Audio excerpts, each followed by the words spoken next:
جی okay good, مسلمانوں پر ظلم ہو رہا ہے.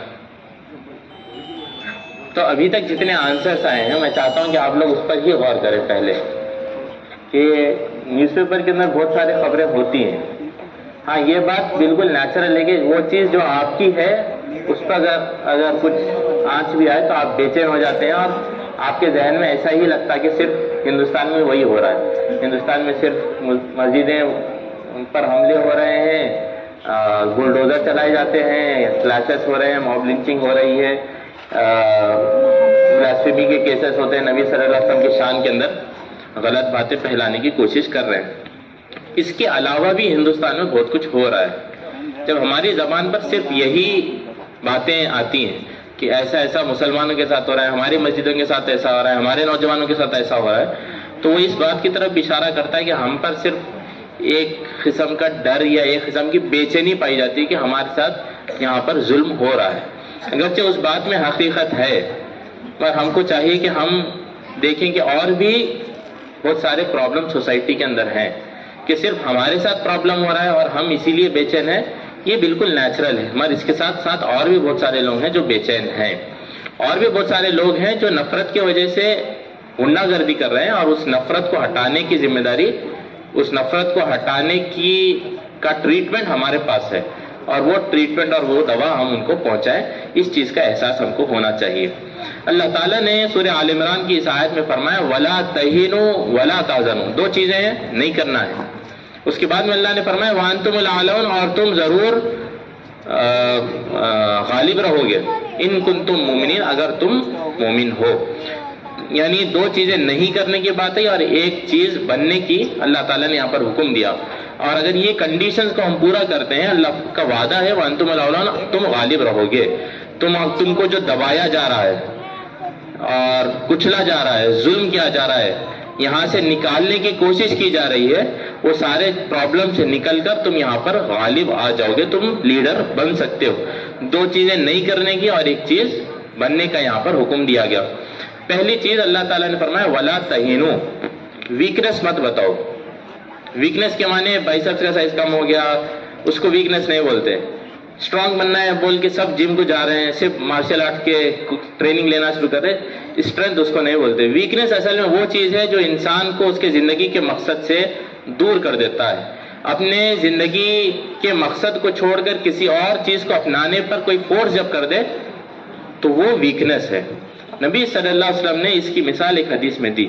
آپ صلی اللہ علیہ وسلم نے صحابہ سے مخاطب ہو کر فرمایا کہ ایک وقت آنے والا ہے، یوشک الامم، جتنے دوسرے نیشنز ہیں وہ سب تم پر حملہ کریں گے، اور ایسا حملہ کریں گے جیسے بھوکے دسترخوان پہ ٹوٹ پڑتے ہیں. یہ تو ہم دیکھے ہوں گے نا کہ بھوکے دسترخوان پہ کیسا ٹوٹ پڑتے. تو نبی صلی اللہ علیہ وسلم نے فرمایا کہ جیسے بھوکے دسترخوان پر ٹوٹ پڑتے ہیں ویسے دوسرے لوگ مسلمانوں پر ٹوٹ پڑیں گے.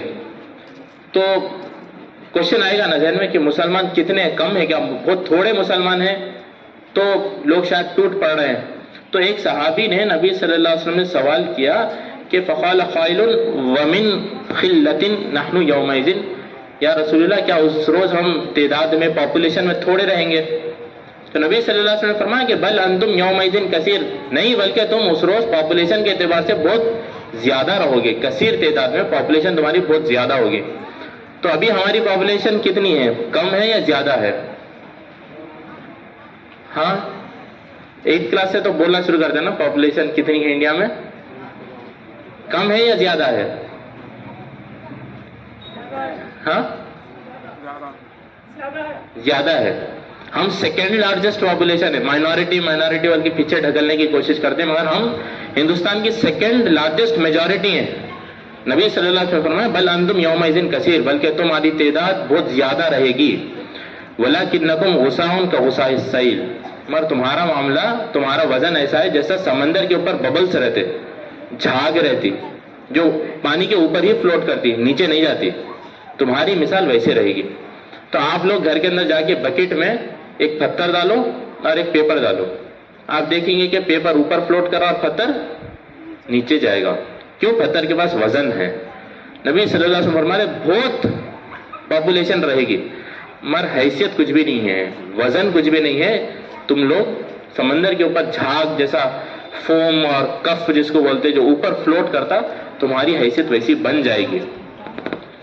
نبی صلی اللہ علیہ وسلم نے آگے فرمایا وَلَيَنزِعَنَّ اللَّهُ مِن صُدُورِ عَدُوِّكُمُ الْمَهَابَةَ، اور تمہارے جو دشمن ہیں، دشمن کے دل میں سے تمہاری جو ہیبت ہے اللہ تعالیٰ اس کو نکال دے گا۔ تو سامنے والے کے دل میں آپ کی ہیبت نہیں ہے تو پھر وہ لوگ آسانی سے ظلم کرتے ہیں، موب لنچنگ کرتے ہیں، مارتے ہیں، پکڑ کے لے کے جاتے ہیں، اور کوئی بولنے والا ہوتا نہیں ہے۔ ان کے دل کے اندر جو ہیبت ہونا چاہیے، مسلمان کو دیکھ کے جو ریسپیکٹ آ جانا چاہیے، گریٹنس سمجھ میں آ جانا چاہیے، وہ چیز اللہ تعالیٰ ان کے دلوں سے نکال دے گا۔ اس کی مثال نبی صلی اللہ علیہ وسلم کے زمانے میں نبی صلی اللہ علیہ وسلم جب خیبر کو فتح کیے، خیبر فتح ہونے کے بعد وہاں پہ اگریمنٹ ہوا یہودیوں کے ساتھ کہ سال میں جتنی پیداوار ہوگی، جتنی کھیتی سے پیداوار نکلے گی، اس کا 50% مسلمانوں کو دے دیا جائے گا۔ تو خیبر بولے تو بہت سارے قلعے ہیں وہاں پہ، تو وہ بہت سارے قلعوں کے اندر اور بہت سارے یہودی ہیں جو مسلمانوں سے لڑ رہے تھے، مگر وہ یہودیوں کے پاس سے مسلمانوں کا 50% لانے کے واسطے صرف ایک صحابی جاتے تھے، ایک صحابی جاتے تھے، ان کو بولتے تھے کہاں ہے پوری پیداوار، انہی کو بولتے تھے اس کو آدھا آدھا کرو، انہی کو بولتے تھے اونٹ پہ چڑھاؤ، اس کے بعد لے کے آتے تھے۔ ایک آدمی ہے اور پورے قوم ہے، اور وہ پورے قوم قلعوں کے اندر بڑے بڑے فورٹس کے اندر ہے۔ یہ وہ ہیبت تھی مسلمان کی، ایک فرد تھا مگر پوری قوم کے اوپر اس کی ہیبت طاری تھی، اور وہ ہیبت جب دوسروں کے دلوں سے اللہ نکال لیتا ہے تو وہ لوگ ٹوٹ پڑتے ہیں۔ اس کے بعد نبی صلی اللہ علیہ وسلم نے فرمایا وَلَيَقْذِفَنَّ اللَّهُ فِي قُلُوبِكُمُ الْوَهْنَ، اور اللہ تعالیٰ تمہارے دلوں میں ایک بیماری ڈال دے گا جس کا نام وہن ہے۔ تو صحابہ نے پوچھا فَقَالَ قَائِلٌ يَا رَسُولَ اللَّهِ وَمَا الْوَهْنُ، کہ وہن بیماری کیا ہے؟ یہ وہن وہی چیز ہے جو نہیں آنا چاہیے، جس کا حکم اللہ تعالیٰ دیتا ہے وَلَا تَهِنُوا، وہن تمہارے پاس نہ آئے۔ اور نبی صلی اللہ علیہ وسلم فرمانے کہ یہ اگر چیز یہ وہن آ جائے تو یہ پورے پرابلمز آتے ہیں۔ اور یہ وہن بیماری کیا ہے؟ نبی صلی اللہ علیہ وسلم نے فرمایا حب الدنیا و کراہیت الموت، دنیا سے بہت محبت اور اللہ سے جو ملاقات ہونے والی ہے مرنے کے بعد، اس موت سے بھاگنے کی کوشش کرتے ہیں، اس موت سے کراہیت کرتے ہیں یا اس کو اگنور کرنے کی کوشش کرتے ہیں۔ تو بات سمجھ میں ہے کہ آپ کے سامنے آپ کی زندگی کا مقصد تو اللہ کو راضی کرنا ہے، آخرت کی زندگی میں کامیاب ہونا ہے، پر آخرت کی زندگی کو چھوڑ کے آپ جب دنیا کے پیچھے دوڑنا شروع کرتے ہیں، دنیا کی محبت دل میں آ جاتی ہے تو یہ بیماری آتی ہے الوہن۔ جب وہن آتی ہے تو آپ یہ حدیث کو سامنے رکھیے اور ہمارے جو حالات ابھی ہیں اس کو آپ کمپیئر کریے۔ اللہ تعالیٰ فرماتا ہے وَأَنْتُمُ الْأَعْلَوْنَ، اگر تم آتی ہے حب الدنیا و کراہیت الموت، تم اپنے زندگی کے مقصد کو چھوڑ کے، اسلام بتاتا ہے کہ زندگی کا یہ مقصد ہونا چاہیے، قرآن کہتا ہے کہ زندگی کو ایسے گزارنا چاہیے، اور قرآن کچھ ذمہ داریاں، کچھ ریسپانسبلٹی آپ کو دیتا ہے، اور اگر اس کو چھوڑ کے دنیا کے پیچھے بھاگنا شروع کرتے ہیں تو پھر یہ کمزوری آتی ہے جس کی وجہ سے پھر غالب نہیں ہو سکتے ہیں۔ تو یہ پہلی چیز ہے جو اللہ تعالیٰ یہاں پر فرماتا ہے کہ تم کو یہ اختیار نہیں کرنا چاہیے، یہ جو کمزوری ہے، یہ جو ویکنس ہے تمہارے پاس نہیں آنا چاہیے ولا تہنو، اور اگر یہ ویکنس تمہارے پاس آ جائے تو پھر لوگ تم کو دباتے رہیں گے۔ یہ ویکنس سے اگر نکلنا ہے تو پھر ہمارے سامنے زندگی کا مقصد کلیئر ہونا چاہیے۔ ہماری زندگی کا مقصد اللہ تعالیٰ کو راضی کرنا ہے، آخرت میں کامیاب ہونا ہے۔ ہماری زندگی کا مقصد یہ ہے کہ ہم پورے لوگوں کو اسلام کی طرف بلائیں گے۔ ہماری زندگی کا مقصد یہ ہے کو جنت، ہماری زندگی کا مقصد یہ کہ جتنی بھی خرابیاں ہیں، جتنے بھی برائیاں ہیں، اس کو مٹائیں گے اور اس کی جگہ پہ اچھائی لائیں گے۔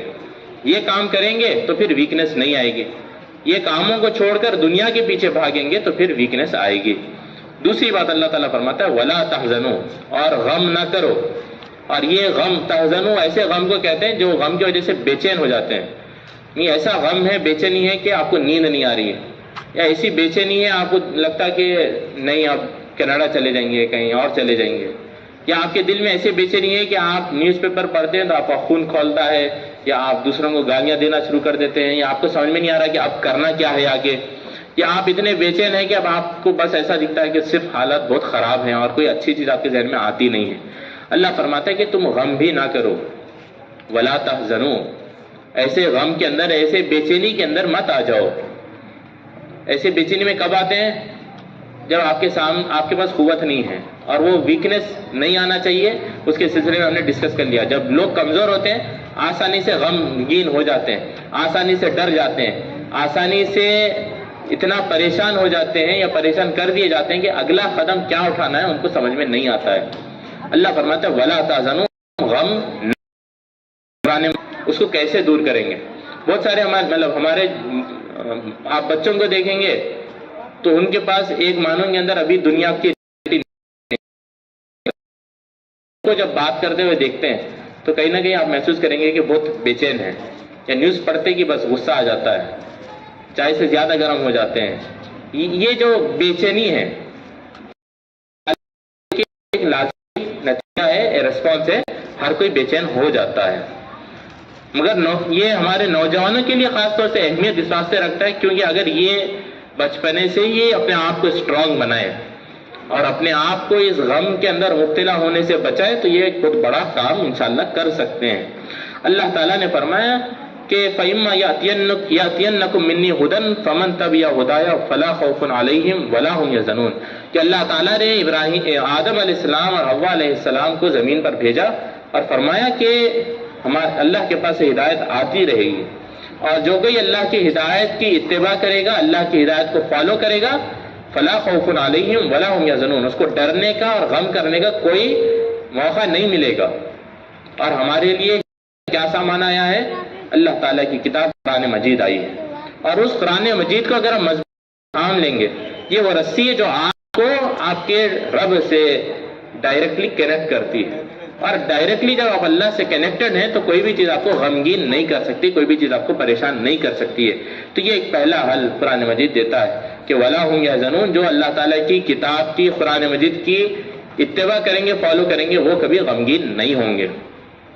قرآن مجید کی اتباع کا کام تو زندگی بھر کرتے رہنا ہے کہ آپ قرآن مجید کے ایک ایک آیت پر عمل کرنے کی کوشش کریں گے، بار بار پڑھیں گے، بار بار قرآن آپ کو بہت سارے آرڈرز دے گا، احکام دے گا.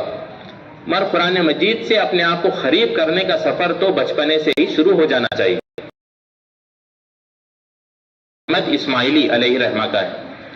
تو امام بخاری علیہ رحمہ کے اس دنیا سے رخصت ہونے کے قریب 20 سال یا 50 سال کے بعد وہ اس دنیا میں آئے 277 ہجری میں، یعنی نبی صلی اللہ علیہ وسلم کے اس دنیا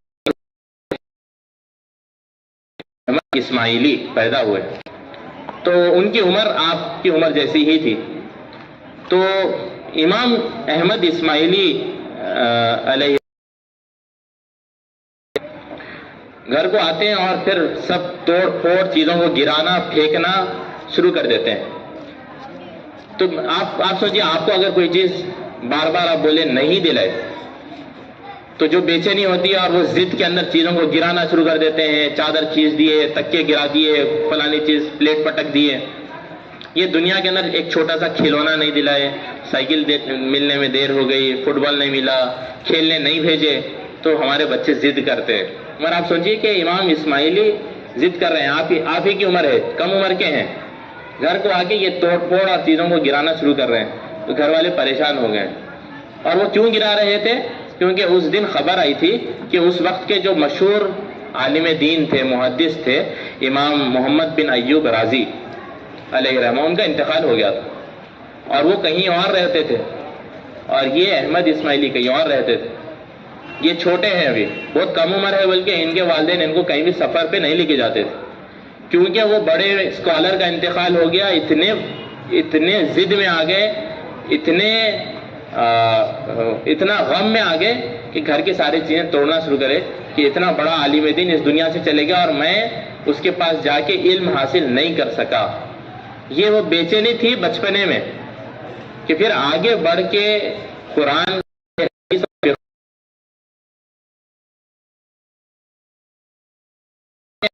بہت چھوٹا ہوں، تھوڑا بڑا ہونے کے بعد تھوڑا غور سے سنیں گے، تھوڑا بڑا ہونے کے بعد میں سیکھنا شروع کریں گے.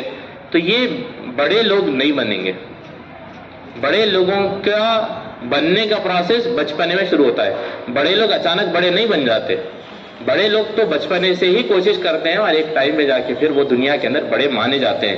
تو یہ ایک مثال بھی آپ کے سامنے احمد اسماعیلی علیہ رحمہ کی، جو بچپنے سے ہی ضد کرتے ہیں اور اپنے والدین کو مناتے ہیں کہ دور دراز مقامات پر ان کو بھیجیں تاکہ وہ علم حاصل کریں اور بہت بڑے اسکالر بن جاتے ہیں. یہ ایک مثال ہے کہ قرآن مجید کو کیسا تھامنا ہے. اور آج ہمارے بچے قرآن مجید کو اتنے شوق کے ساتھ پڑھنے والے بن جائیں کہ میں قرآن کو اچھا پڑھنا چاہتا ہوں, قرآن کو سمجھنا چاہتا ہوں, اچھی آواز میں پڑھنا چاہتا ہوں, تو پھر اس کو انکریج کرنا چاہیے اور ان کو آگے بڑھنا چاہیے تاکہ پھر وہ اس مقام پر پہنچے کہ قرآن مجید کو تھامیں گے اور خود بھی اور پوری امت کو بھی لیڈ کرنے کے پوزیشن میں آئیں گے. یہ وہ لیڈر ہیں جو کسی بھی غم سے رکنے والے نہیں ہیں. اللہ فرماتا ہے وَلَا هُمْ يَحْزَنُونَ. اللہ تعالیٰ اور ایک جگہ پہ فرماتا ہے اِنَّ الَّذِينَ آمَنُوا وَعَمِلُوا الصَّالِحَاتِ, وہ لوگ جو اللہ پر ایمان لاتے ہیں, عمل صالح کرتے ہیں, وَأَقَامُوا الصَّلَاةَ وَآتُوا الزَّكَاةَ, نماز قائم کرتے ہیں, زکوٰۃ دیتے ہیں, لَهُمْ أَجْرُهُمْ عِندَ رَبِّهِمْ, ان کے پاس ان کے رب کا ایک اجر ہے جو وہ ان کو عطا کرے گا. وَلَا خَوْفٌ عَلَيْهِمْ وَلَا هُمْ يَحْزَنُونَ, اور ان کو کوئی چیز سے ڈرنے اور کسی چیز سے غم کھانے کی ضرورت نہیں ہے. یہاں پر اللہ تعالیٰ نے 4 چیزوں کا حکم دیا کہ ایمان لانا ہے, اور ایمان لانے کا ایفیکٹ یہ ہوگا کہ وہ عمل صالح کریں گے, وہ نماز قائم کریں گے اور زکوٰۃ دیں گے. یہ 4 چیزیں ہیں. ایمان کے سلسلے میں اللہ تعالیٰ نے سورہ آل عمران کی اس آیت میں بھی فرمایا کہ وَأَنْتُمُ الْأَعْلَوْنَ إِن كُنتُم مُؤْمِنِينَ, اگر تم ایمان والے ہیں تو تم غالب رہو گے. ایمان کیا ہے؟ ایمان صرف زبان سے کچھ کلمے بول دینے کا نام نہیں ہے. ایمان اقرار باللسان, تو زبان سے بولنا بھی ہے, اور تصدیق بالقلب, آپ کے دل میں اس کی تصدیق بھی ہونا چاہیے. حسن بصری علیہ الرحمٰن نے فرمایا کہ لیس الایمان بالتمنی ولا بالتحلی, ایمان تمناؤں کا اور حلیہ بنا لینے کا نام نہیں ہے. آپ بس اعلان کر رہے ہیں کہ ہم ایمان والے ہیں, وہ کافی نہیں ہے. آپ اپنا مخصوص حلیہ بنا لیے ہیں, کپڑے پہن لیے ہیں یا کچھ ٹوپی پہن لیے یا نام رکھ لیے ہیں, اس کو ایمان نہیں کہتے ہیں. وہ کہتے ہیں آگے کہ ولیکن وقر فی القلب وصدقہ العمل, ایمان وہ ہے کہ جو آپ کے دل کی گہرائی تک پہنچ جاتا ہے اور پھر اس کی تصدیق آپ کے عمل سے ہوتی ہے. جب دل میں ایمان ہوتا ہے تو پھر آپ کے عمل اس کے مطابق بن جاتے ہیں. اسی لیے فرمایا کہ ان الذین آمنوا وعملوا الصالحات, جو ایمان لاتے ہیں اور پھر عمل صالح کرتے ہیں. ایمان آپ کے دل کے اندر ایک بیج ہے جو آپ ڈالیں گے, اور وہ ایک بہت بڑا درخت بنے گا, اور وہ ایسا درخت بنے گا جو یہ پورے کام کرے گا, عمل صالح کرے گا, نماز قائم کرے گا اور زکوٰۃ دے گا. نماز ایک الگ کوئی چیز نہیں ہے. نماز آپ کو دن میں 5 مرتبہ یاد دلاتی ہے کہ آپ کی زندگی کا مقصد کیا ہے. ابھی ہم نے ڈسکس کیا تھا کہ زندگی کے مقصد کو چھوڑ دیں گے تو پھر ویکنیس آئے گی, اور اس کو ریمائنڈ کرنے کے لیے کہ زندگی کا مقصد یہ, اور وہ کوالٹی ہے کہ آپ اچھے عمل کرنے والے بن جاتے ہیں. آپ سوسائٹی میں نفرت کو دور کرتے ہیں, نفرت کے بجائے آپ محبت لاتے ہیں. سوسائٹی کے اندر جو ظلم ہو رہا ہے اس کو ہٹاتے ہیں اور اس کی جگہ پہ آپ پیس اور امن اور سکون لاتے ہیں. یہ آپ کے ایمان کا اثر ہے. اور ایسے ایمان والے اگر ہم بن جائیں تو اللہ کا وعدہ ہے وَأَنْتُمُ الْأَعْلَوْنَ, تم غالب رہو گے. یہ پورے نیوز پڑھ کے اور مسجدوں کے ساتھ کیا ہو رہا ہے, نبی صلی اللہ علیہ وسلم کی ذات میں کیا گستاخی ہو رہی ہے, یہ ساری چیزیں ہم کو ضرور بے چین کریں گی. اور اس بے چینی کے ساتھ یہ احساس ہو کہ ہم ایمان والے, یہ بے چینی ہم کو ہمارے اندر نہ ویکنیس لائے, نہ ہم کو ایسے غم کے اندر مبتلا کرے کہ ہم کو ہمارا اگلا قدم سمجھ میں نہ آئے. اور اگر ہم یہ کر لیں گے تو اللہ کا وعدہ ہے وَأَنْتُمُ الْأَعْلَوْنَ, اور اللہ تعالیٰ اپنے وعدے میں سچا ہوتا ہے. ہم کو چاہیے کہ ہم اپنے آپ میں ہمارے ایمان کے معاملے میں ہم بھی سچے بن جائیں. اللہ تعالیٰ سے دعا ہے کہ اللہ تعالیٰ ہمارے دلوں کو ایمان سے منور کرے, ہمارے معاشرے کو دین اسلام سے منور فرمائے. اس غم سے اور خوف سے اللہ تعالیٰ ہماری نجات فرمائے. اللہ تعالیٰ ہم کو اور ہمارے معاشرے کو امن و سکون عطا فرمائے.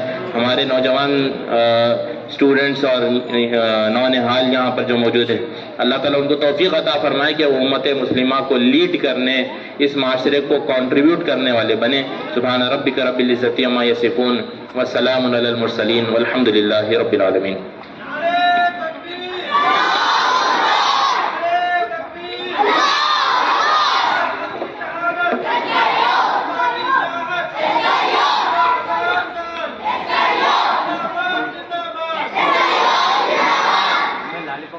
جزاک اللہ خیر بصیرہ. یہ تھے جناب ڈاکٹر طلحہ فیاض الدین صاحب, اسٹیٹ پریزیڈنٹ آف SIO. معزز سامعین, آپ تمام کا گزارش کرتا ہوں کہ تھوڑی دیر تشریف رکھیں, پرائز ڈسٹریبیوشن ہوگا. تو معزز سامعین, ایک پہلا جو پرائز جو ہے وہ کچھ اس طرح ہم لوگ ترتیب دیے.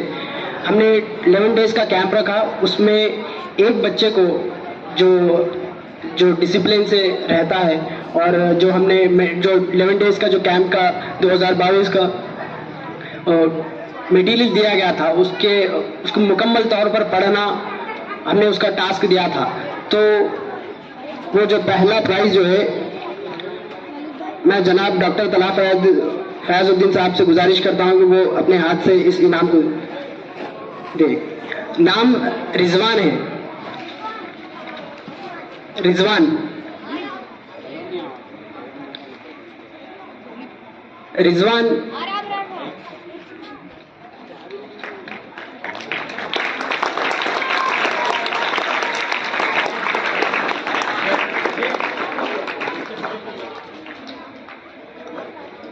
اور نیکسٹ پرائز ہم نے 3 کیٹیگری میں ایگزام کنڈکٹ کیا گیا تھا ایک کیمپ کے مطابق. 3rd سے 5th کلاس کے بچوں میں عمر 3rd کلاس 100 مارکس میں 98 مارکس یہ بچوں نے حاصل کیے.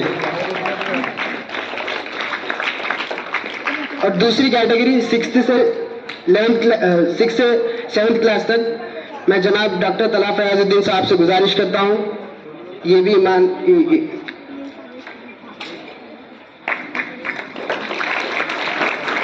فرحان 6th 7th کلاس کی کیٹیگری.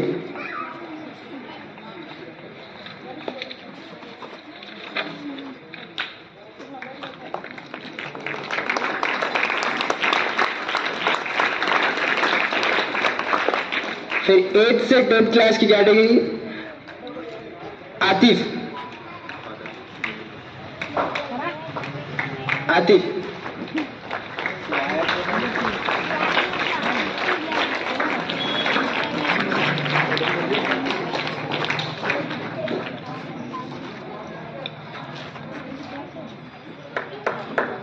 پھر اسی کے ساتھ ہم نے کوئز کمپٹیشن رکھا.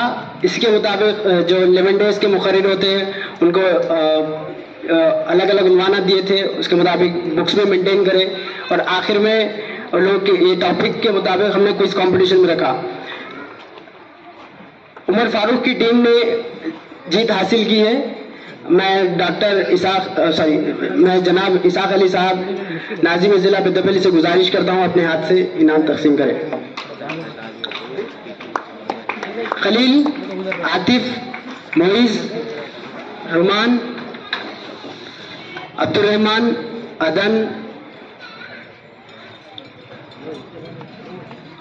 امان، ریان، رومان، حمزہ، رضوان. آئیے.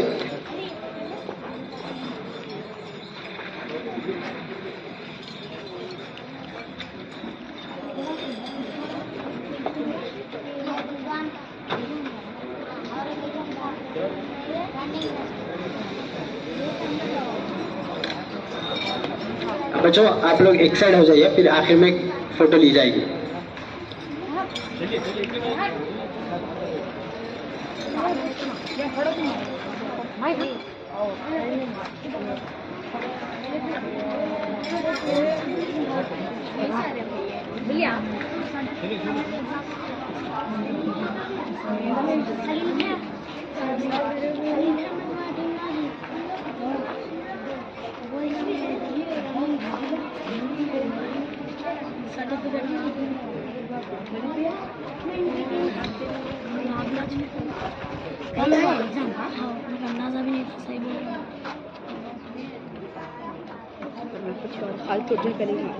یہ تو میرا بس میں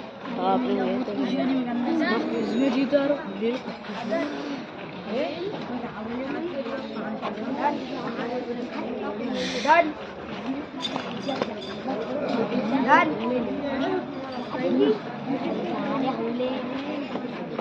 اسی کے ساتھ تقریب